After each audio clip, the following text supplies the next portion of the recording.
Okay, great. So let's dive in. My name's Dr. Adrienne Trogdon. I'm licensed as an addiction counselor. I'm a certified clinical supervisor for the addiction credentials. I'm also licensed as a professional counselor and a supervisor there. And then I do AcuDetox, which is an auricular acupuncture using your ear. So that's what the ADS stands for, Acupuncture Detoxification Specialist. And this workshop or webinar is being put on by the CADA School of Addiction and Behavioral Health.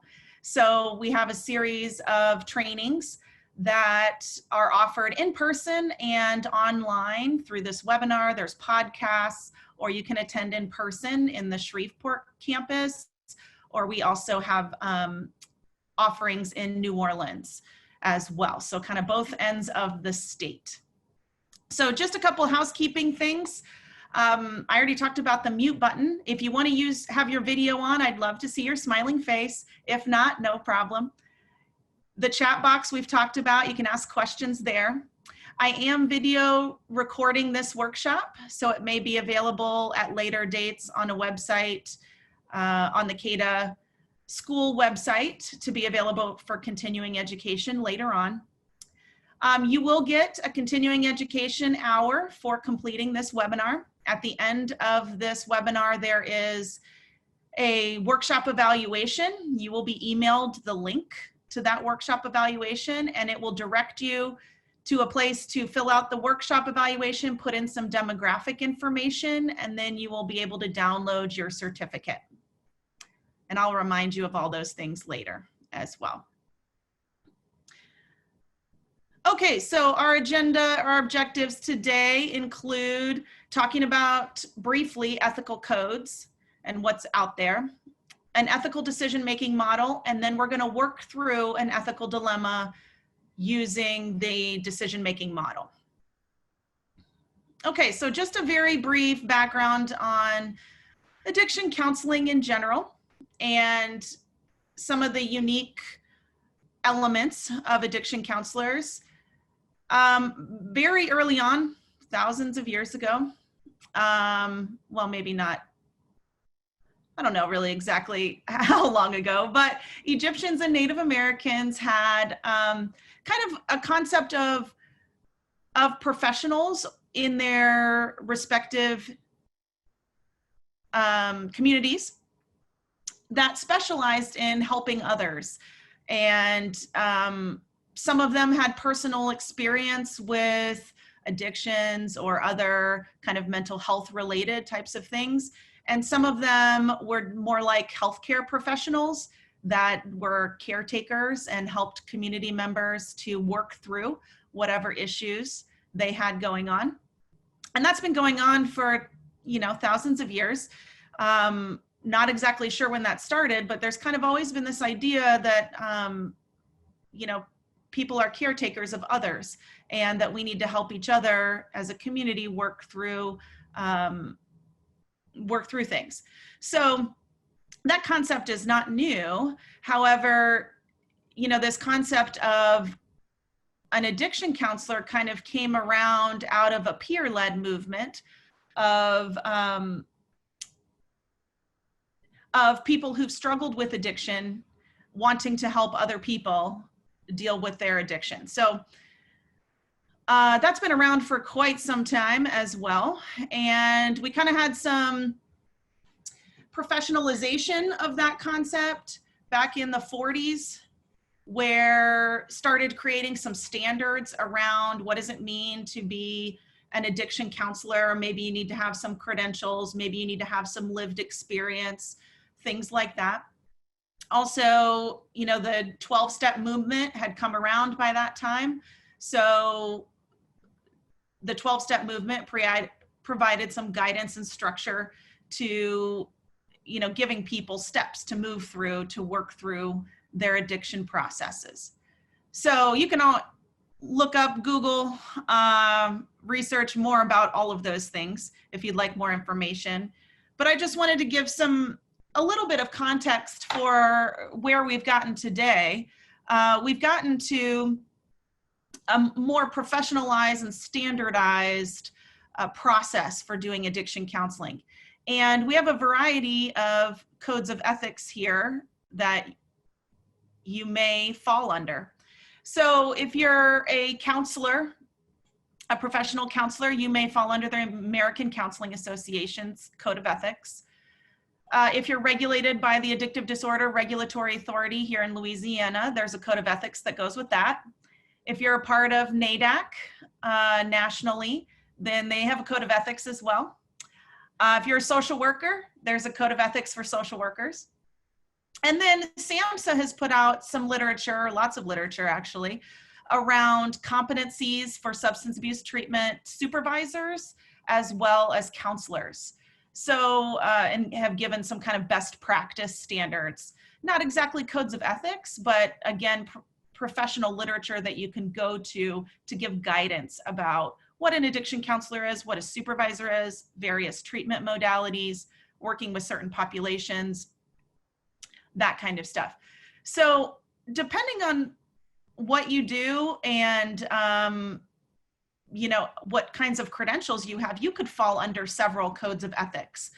And a lot of the codes of ethics are, you know, have some very similar standards associated with them, but you know, some have differences. So it's important to know which codes of ethics you fall under in order to help guide you through dealing with ethical situations. So this is the ethical decision-making model that we're going to look at. And I know this graphic is very tiny and probably hard to read for most of you, but you're going to see each of these sections blown up as we work through the ethical dilemma. So don't worry about that.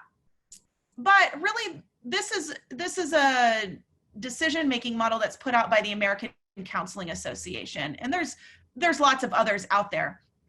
I like this one because it kind of covers a lot of area and gives you this step-by-step process of how to work through an ethical issue. So it's nice in that it provides very clear guidelines for how to work through an ethical dilemma. Now, some of the sections don't always apply to each ethical dilemma you have, but we will work through each of these. So let's dive into an actual dilemma. So you can see on your screen here that there is a little dilemma.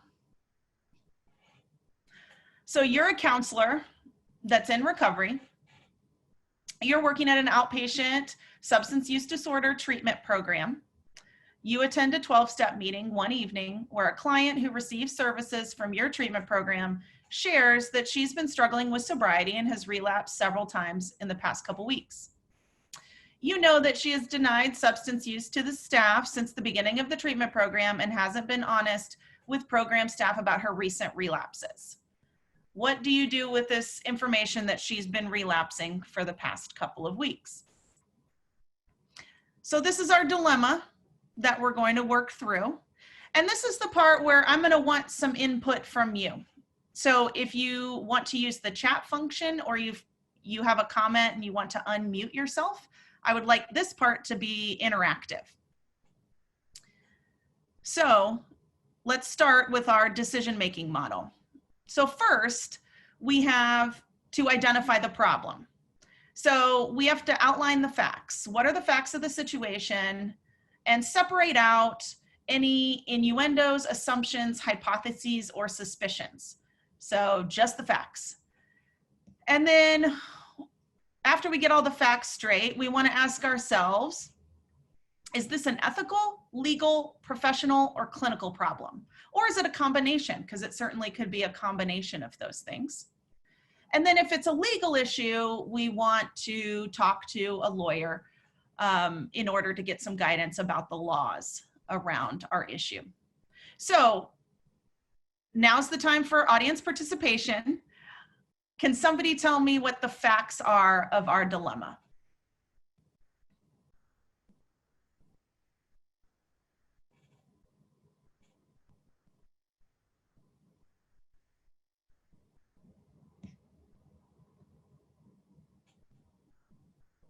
Okay, so Rachel says in the chat box, She's a client at your facility. You are a counselor employed at that facility.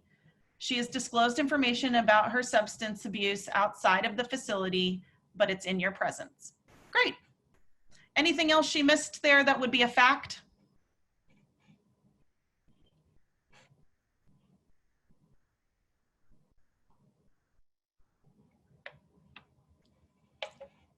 Great. Kent says she's divulging this information in a 12-step meeting, which is not protected by confidentiality laws. And that the client has been denying substance abuse in sessions at the facility. And Sarah says the client may not have known that you were in recovery. So yeah, we don't know if the client knew or not. So not necessarily a fact, but it may be a part of this, a dimension of this dilemma. Anything else? You're also welcome to talk. You don't have to just type.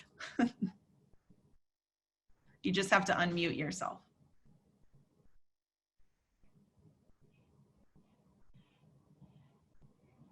Okay, I think we got all the facts there, actually. So, question B, is this an ethical, legal, professional, or clinical problem, or a combination? You know, part of the 12-step program is anonymity. And so being able to share without being able to be identified in a 12-step meeting. So that's something to consider, and that will come around a little bit later as we work through the decision-making model.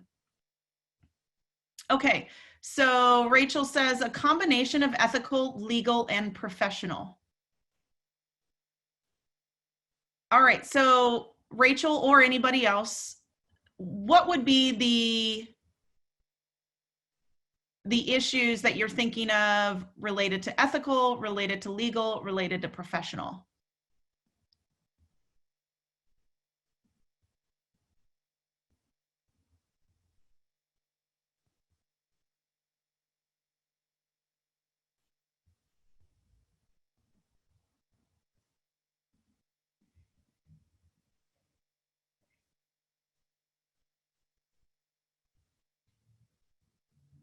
Okay, so it looks like we've got legally, the counselor can take that information back to need to know personnel at the agency where it is protected information. Okay, so that might be a legal issue with confidentiality. Also, Deanna says if a client is providing urine screens, this would already have come to light in her positive screens. It could have, sure. We're not really sure if that happened or not based on the case study information we have. So we don't know about that one. Any other components of this that would be ethical, legal, or professional?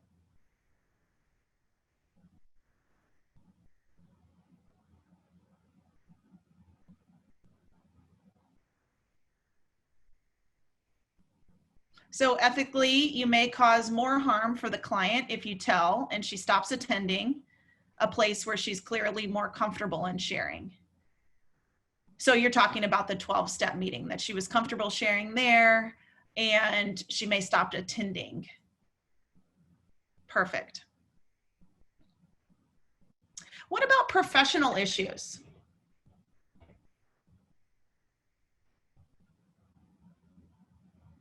Who has thoughts about this being an ethical problem? Or I'm sorry, a professional problem?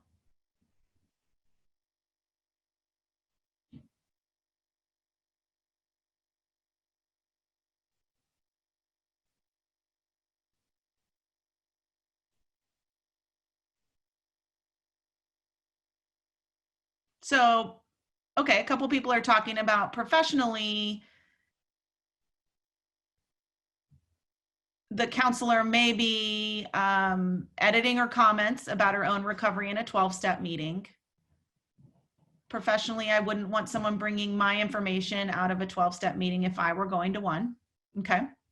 At the meeting, you're a participant in the 12-step movement, or more of a peer rather than a professional. Yeah, so you're not necessarily operating in a professional context at the 12-step meeting. Professionally, you could lose the trust of her and anyone she tells. You're no longer trustworthy as a professional. Always a counselor first. Okay, so there's a bit of maybe disagreement. Professionally speaking, is a good idea for the counselor to be attending meetings. Professionally speaking, it is a good idea for the counselor to be attending meetings in which the clientele from her agency attend. I'm assuming you may be saying it's not a good idea for the counselor to attend meetings with clients from her agency. Okay, it's not a good idea. Great, that's what I thought you were saying. Okay. And maybe it was a surprise that they showed up at the same meeting. And perhaps the client was unaware that the counselor was at the meeting when she shared. And depending on where you're located, there may not be options to go to other meetings. That's a good point as well. It may be limited in terms of meeting times, locations, availability of that. Okay, great. I think we've got some great ideas here. And this, I want to point out, everybody's got, different perspectives. And also, there's not necessarily a right or wrong answer. Ethics can be very gray and operate, somewhere in the middle. So there's not a right answer necessarily for any of these things. It's just a way to help you think through all of the different dimensions of your issue and make sure that you're really considering all of the options available to you and what the impacts could be. So now that we've identified the facts, we figured out that it's a combination of issues. And if we wanted to, we could seek legal advice about the confidentiality and HIPAA laws, things like that, if we wanted to. Okay, let's move on to the next section. Number 2, we would apply our code of ethics. This says apply the ACA code of ethics, but really you would apply any code of ethics that you fall under in your professional, whatever your professional status is, which can also include your employer's code of ethics. Some employers have a set of, or a code of ethics for employees to follow, as well as whatever your profession has for you. So we're not going to do that because it would take forever to go through all the codes of ethics that may be there. But we've kind of touched on a few areas already. Number 1, most codes of ethics have something about keeping client information private and, confidentiality within the context of your work as a counselor. So whether you're a counselor, social worker, addiction counselor, all those codes of ethics have a standard or set of standards around following confidentiality. And some people would argue that that extends to your work as a counselor, but if you were at a 12-step meeting, that you're, there for your own personal recovery, that it would not extend to a 12-step meeting. However, at a 12-step meeting, the anonymity principle is enacted at 12-step meetings. So, there's codes of ethics for our profession, and then there's kind of what the community guidelines are around, like the 12 steps, 12 traditions of 12-step programs. So you would need to compare and kind of contrast those things with your code of ethics and find any applicable standards within your code of ethics. And sometimes within a code of ethics, it tells you specifically what you need to do if there's a violation of that code. So for example, if you find that a particular code has been violated, that is potentially something that would be reportable to a licensing board or certification board, or could be just something that you talk to your colleagues about. Like if another example could be, if I saw my fellow counselor or a colleague doing something that I felt was a violation of the code of ethics, I could go to them and I could talk to them about it and, you know, kind of see if I could get somewhere with that person before reporting it to a licensing body or something like that.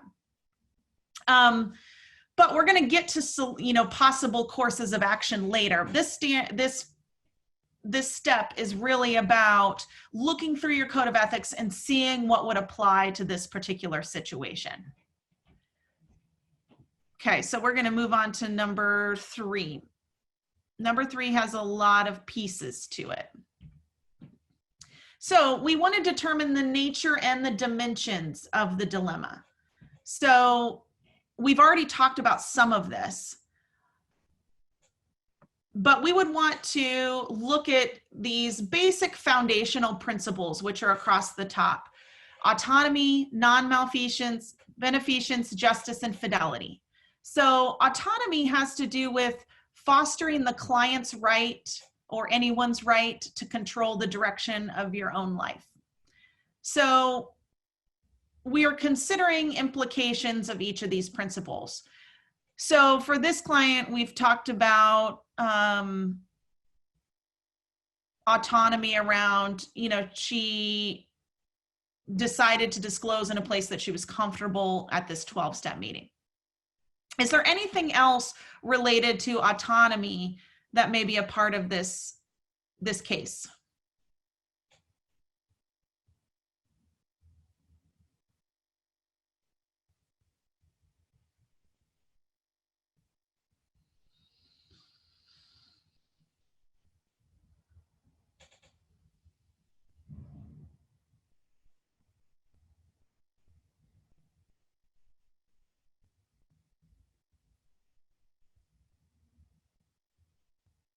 Okay, so a couple points about divulging things to the staff. So wondering why she didn't feel comfortable disclosing relapses to the staff. And perhaps she does intend to disclose to the staff at her next session, and this is her first step in working towards disclosing relapses to others. Yeah, could potentially be an impact. Any other ideas?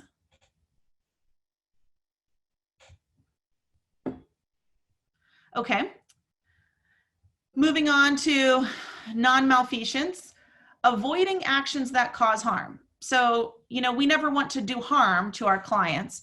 So we've talked about a couple of things that might cause harm. We've talked about already that she could stop attending the 12-step meeting or potentially stop attending sessions at the facility if this information is disclosed about her relapses. So that could cause harm to her. Sarah made a comment, you shouldn't tell on the client at work. So kind of that tattletale principle of going back to work and telling on a client, perhaps.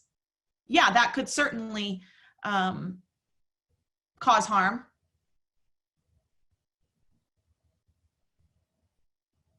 Any other ideas about how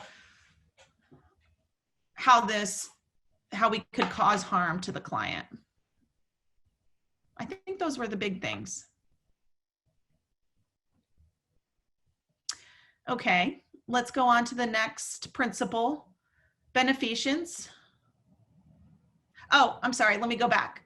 A couple of comments about non-malfeasance before we move on. If she was with DCFS or on probation, this could potentially take away her kids or her freedom. Absolutely.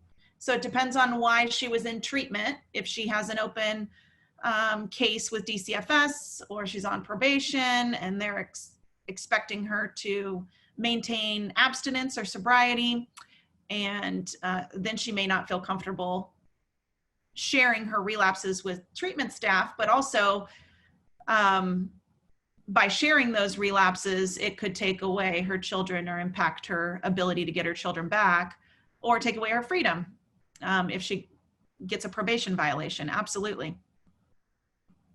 And then another point about alienating the client. So we don't really know how long this client has been a client of the facility, but we wouldn't want to alienate the client before she comes around to the idea of being honest. So yeah, all of those things could potentially cause harm and would need to be considered.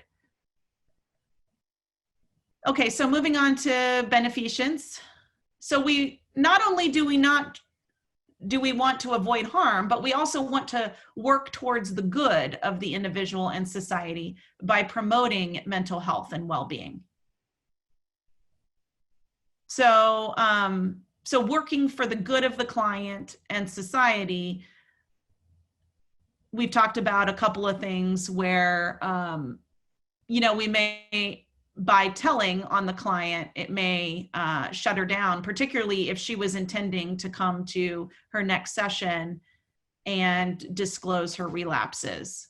And we, you know, that would be working against the client instead of working towards the good of the client. Any other things that would impact this principle of beneficence?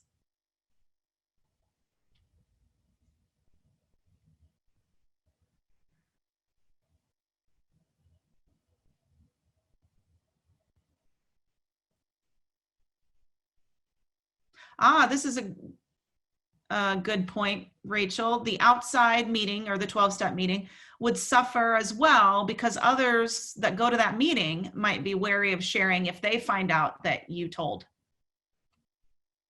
Absolutely. So that kind of covers non-malfeasance because it could cause harm, but then also it's not working to the good of the individual or the society, which in this case could be the 12-step meeting. Good point. Anything else?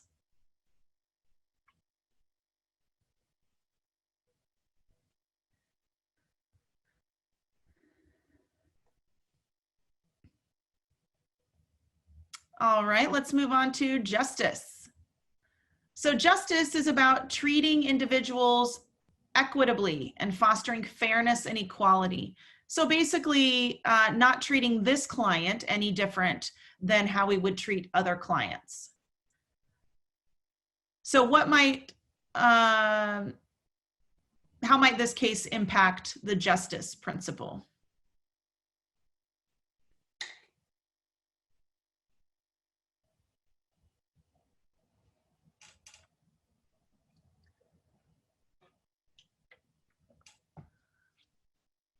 Any ideas?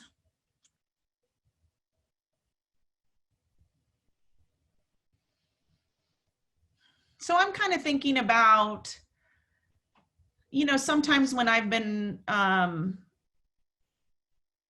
running a treatment program, sometimes other clients will come and tattletale on other clients or say, oh, I heard so-and-so say this, or I saw so-and-so talking to the drug dealer down the street.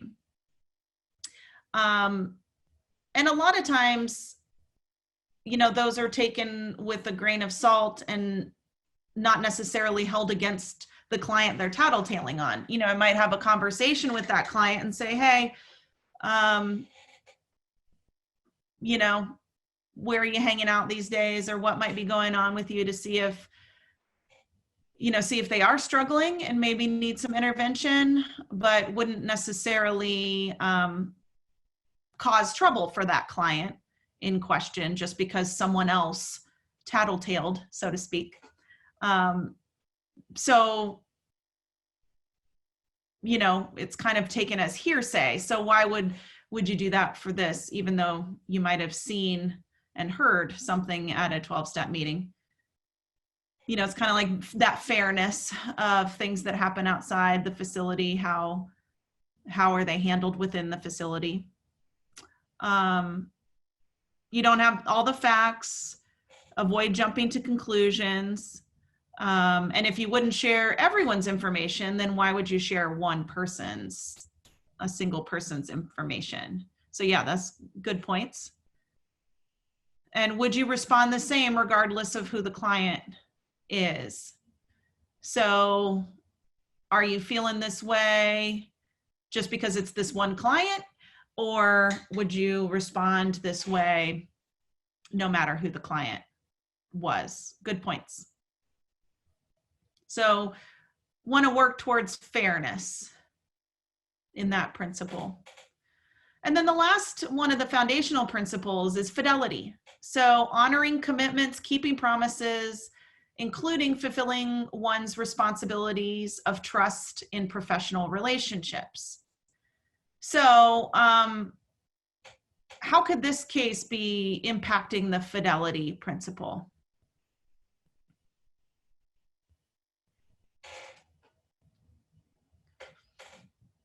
I think we already talked about a big one, which is, confidentiality. And part of our commitment and promise as counselors is to maintain confidentiality. And the other piece we talked about is your role at the 12-step meeting. You're not in your professional context at a 12-step meeting. So, oh, Rachel just said that. And, so what are the implications of being at a 12-step meeting and not operating as a professional in that context? Anything else?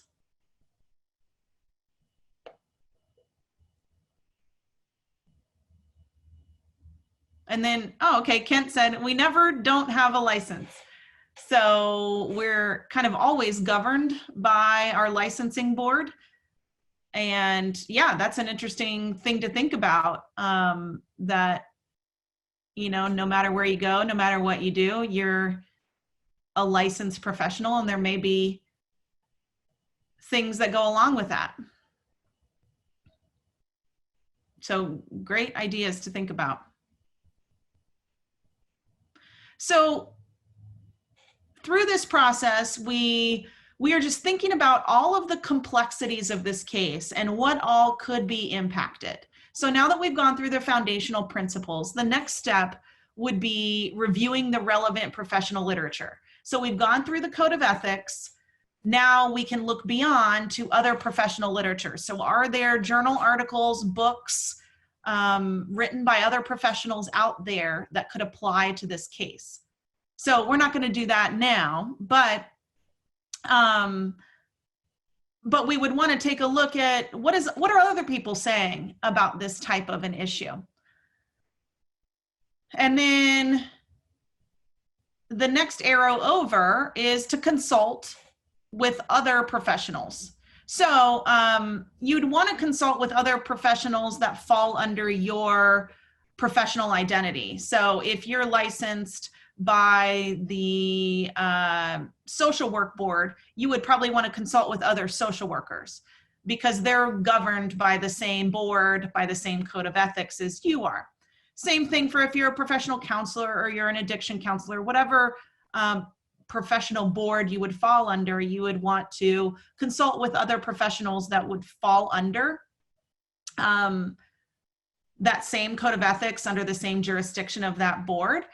But that's not to say that consulting with other professionals outside of your professional identity is not also valuable.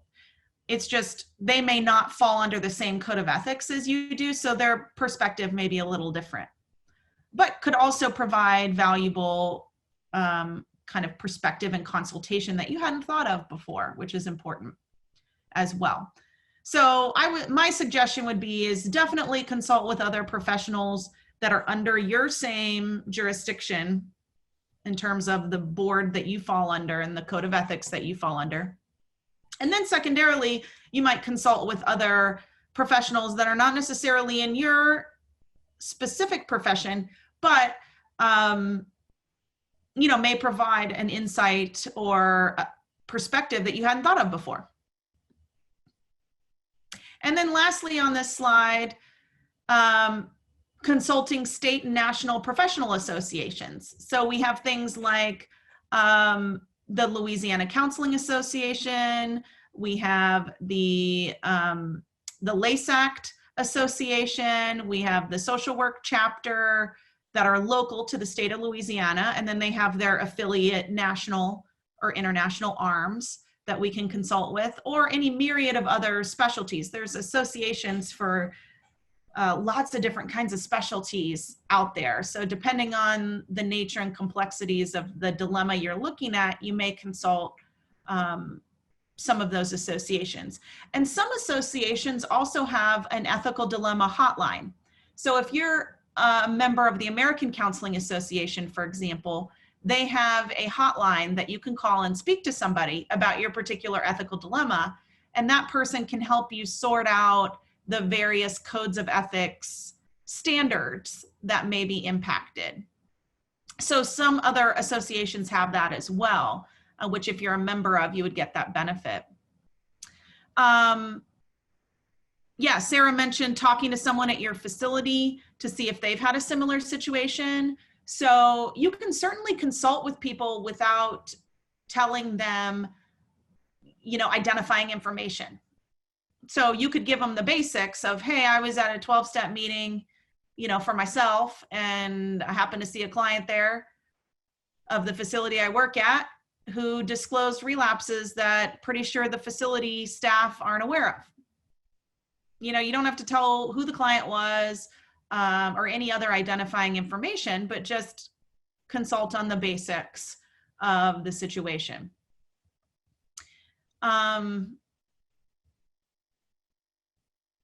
Anything else related to determining the nature and dimensions of this particular dilemma that we haven't talked about already?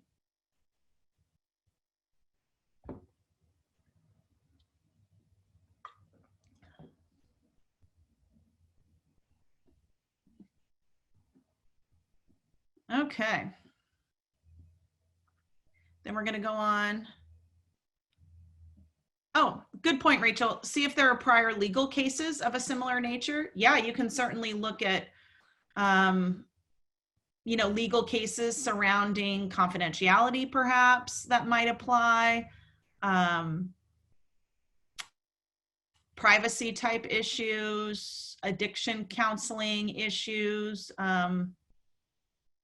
that kind of stuff. You can also look at kind of malpractice claims or lawsuits that are out there related to, you know, violations of any codes of ethics or board sanctions. You could also check board websites for sanctions around if other people have been sanctioned for their license for similar issues or similar situation. Yeah, that's a great suggestion. Okay, so steps 4 and 5 are basically around generating the courses of action and then considering what consequences there would be for your course of action. So I always suggest to people to generate a massive list of potential courses of action. Even though you think you probably won't do this particular thing, I would still make a master list of all the ways that this could be handled. And then you kind of start sorting through each one of them. So number 4 is more about brainstorming, and number 5 is about narrowing down your options. And you want to consider, what are the consequences for everybody involved? So what are the consequences for you in this situation? What are the consequences for the facility? What are the consequences for this client? And what are the consequences for the 12-step meeting? And then any other parties that might be involved. So we mentioned if she was involved with DCFS or probation, there may be consequences there. So we'd want to look at every course of action, what are the consequences, and start narrowing down what's really a good option. So because we're already at 12:43, wow, that, you know, we're not going to brainstorm a full list, but we can kind of talk about the basic options, or the major options. Do we tell somebody or do we not tell somebody? It's in this situation, do I tell the facility that I, was at this 12-step meeting, this person disclosed relapses, or do I not tell anybody? And that would be, yeah, what if I do nothing? So there are consequences for doing nothing as well. It's a choice. So if I were to tell the facility that I work at about this situation, we've already talked about some potential consequences. There could be consequences for the client of maybe maybe we at my facility have a strict no relapse policy. And if you relapse, there's some consequence programmatically or a discharge from the program or something like that. So that could happen. It could be reported to DCFS or probation, like we said. The client could stop coming either to the facility or the 12-step meeting. There could be a loss of the therapeutic relationship between me and that client. Found untrustworthy, client doesn't want to disclose things anymore. There could be the consequence of that information getting around to other members of the 12-step meeting that they were attending. And so then me as the counselor, I may not feel comfortable attending that 12-step meeting anymore for my own recovery. Also, the client and anybody else in that 12-step meeting could maybe feel uncomfortable attending because they found out this information was disclosed. And so those are all, those are not an exhaustive list, but those are some of the potential consequences of telling. And then if I don't tell, as Kent just pointed out in the chat, if I do nothing, a potential consequence to me is if it's discovered at a later date that I withheld information on a client that I had, there could be consequences there. There could also be consequences related to that client, that maybe this client continues to relapse and continues to disclose at 12-step meetings relapses, but is continuing to not tell the staff at the facility. And perhaps she's getting around drug screens or something like that. So there could be a longer term pattern of the non-disclosure. So the client may be continuing to use and it never gets found out by the facility. There's consequences there. Someone pointed out consequences for the employee if supervisor was not consulted and disagrees with the decision you made. Yeah, so, this may come out at a later date and there may be consequences for you as the counselor if your supervisor finds out and disagreed with your decision. Another option or potential course of action is to talk with the client. Specifically have a conversation with that client, commend her for her honesty in the recovery meeting, and then encourage her to share the relapse with staff at the agency. Sure, that's absolutely an option. And we could think through the potential consequences of that. What if she doesn't share and doesn't take you up on your advice, that kind of stuff. So we got to really think through all the potential courses of action and their consequences or likely consequences. And then next, we select a course of action that we think is the best and consider all the implications for that selected course of action. So we want to consider justice. Would you treat other clients in the same way? So if it was a different client that disclosed this information at a 12-step meeting, would you also pick the same course of action? So that's the test of justice. The test of publicity, and this is kind of a hard one to consider because we often don't like thinking about getting in the media or spotlight in that way. But test of publicity, ask yourself whether you would want your behavior reported in the press. So would you be embarrassed, or would you, be ashamed of what you did if it were reported to others? And hopefully that never happens in the media, but, just thinking through, would this course of action, would it be okay that other people knew it? Would I feel like I did the wrong thing, or would I make the same choice if I knew other people would find out? And then consider universality. So would you recommend this same course of action to another counselor that were in the same situation? So that concept of, if I was consulting with somebody else who had this issue and telling them what to do, would I do the same thing if it were me? So again, just asking you to apply these tests to make sure that this is really the course of action you want to do. And then lastly, you implement your course of action. And once you implement that course of action, you also want to assess whether those actions had the consequences that you thought they would, or if they had different consequences that you didn't consider. And just make sure to follow up about, any continuing issues related to that.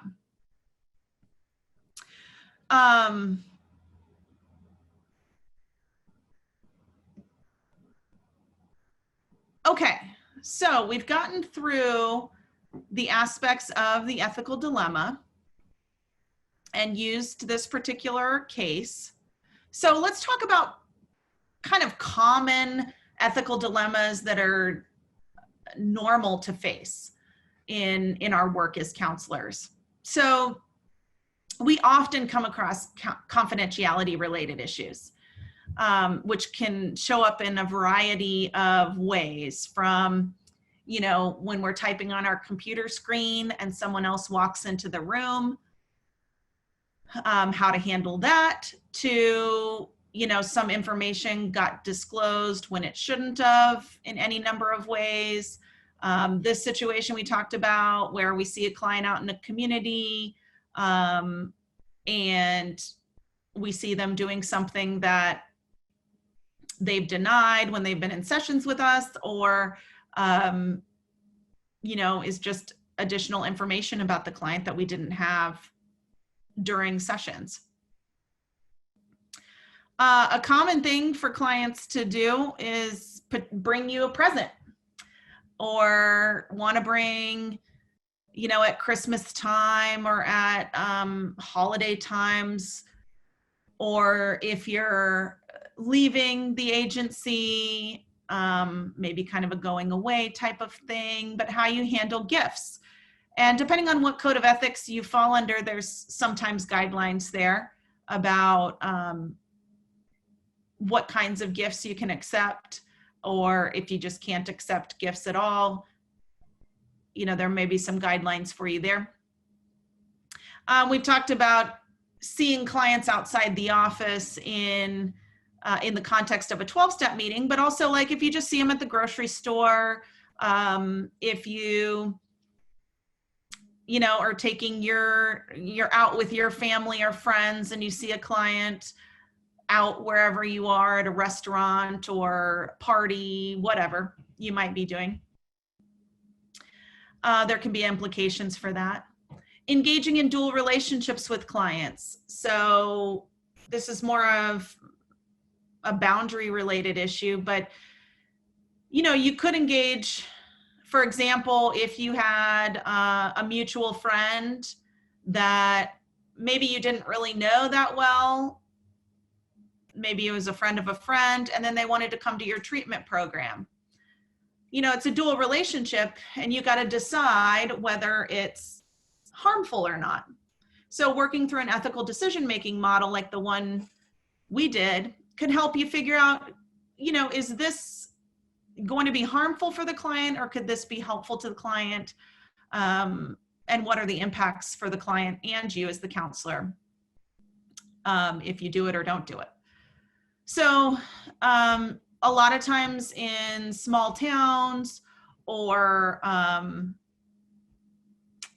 certain programs that, may have clients that are clients of the program and then they graduate and maybe come back to work at the facility as an employee instead of a client, kind of having, those are all different dual relationships. Or like if you're in a small town or a rural area, you may have relationships with your clients outside of your work as a counselor with them, just because the nature of it being a more rural setting and not a lot of options for counseling services. So there's not really an option to refer them elsewhere, or it's a barrier to the client receiving services if they're referred elsewhere.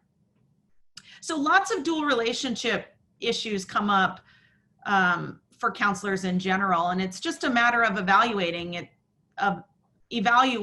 the harm or the benefit of that dual relationship. So is it, okay, in essence, to engage in a dual relationship, or do you need to set a boundary there around the limits of those relationships?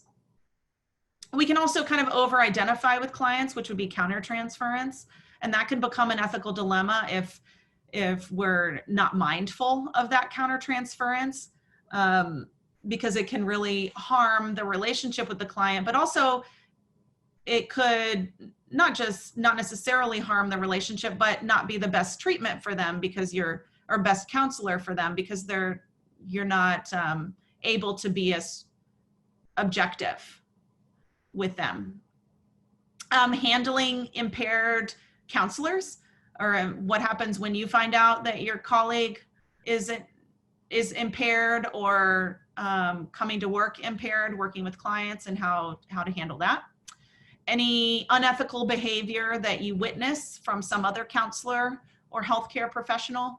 All of these are more common than I think we would like them to be, but are all these ethical dilemmas that potentially you may have to do something with. And so working through and using a model or an ethical decision-making model like the one we talked about can really just help you figure out if you need to do something, what you can do with this situation, and sort through all the nuances of each situation. So we don't have time today to go through another dilemma, but now that you have the model, hopefully it can help you figure out what you might do in these other kinds of situations. So we have a couple of minutes, like 4, for any questions. Does anyone have a question about anything that was presented?